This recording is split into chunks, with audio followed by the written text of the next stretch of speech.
25 décembre. Au petit matin, les cloches de Noël tintèrent dans tout le quartier, et Lucie se réveilla en bond.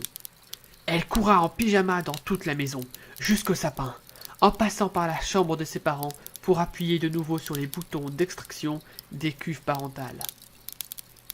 Une fois descendue, elle découvrit 5 gros cadeaux, un verre de lait vide et des cookies émiettés. Elle cria de joie devant ces cadeaux. Ses parents arrivèrent comme d'habitude un peu en retard.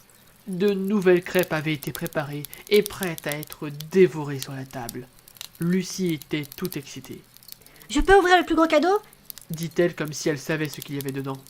Ses parents craquèrent et hochèrent la tête. Elle s'empressa de le déballer et tomba sur une toute petite enveloppe qu'elle ouvrit tout aussi rapidement.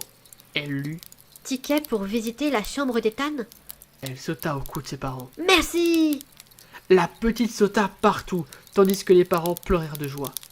Ils finirent par rentrer tous ensemble, avec au moins un cadeau chacun dans la dite chambre. Le garage, en réalité, n'en était pas du tout un. Il s'agissait d'une véritable chambre d'hôpital.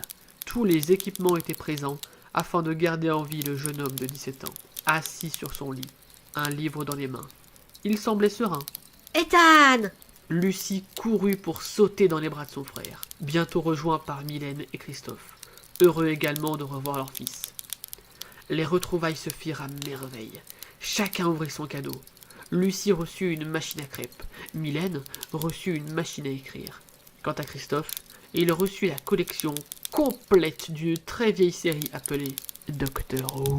Ethan reçut une console rétro nommée simplement la Switch. Ils passèrent la journée du 25 tous ensemble, dans un bonheur parfait, et une ambiance bon enfant. Ils restèrent notamment dans la chambre d'Ethan, car ce dernier ne pouvait sortir dehors. Lucie demanda donc à son grand frère de lui apprendre à jouer à Pokémon, Let's Go et Volley. Je jure que ce texte n'est pas sponsorisé du tout.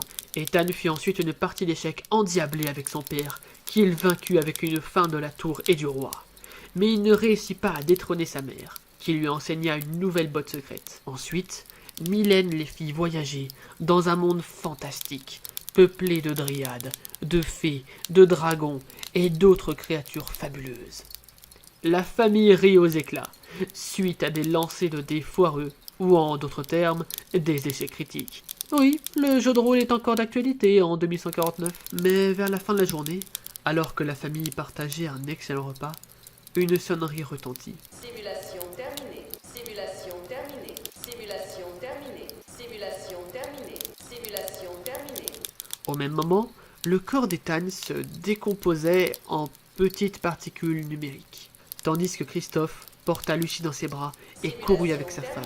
Ils gravirent 2 à 2 les escaliers et plongèrent leur fille dans la cuve de sa chambre, avant de retourner à leur tour dans leur propre cuve.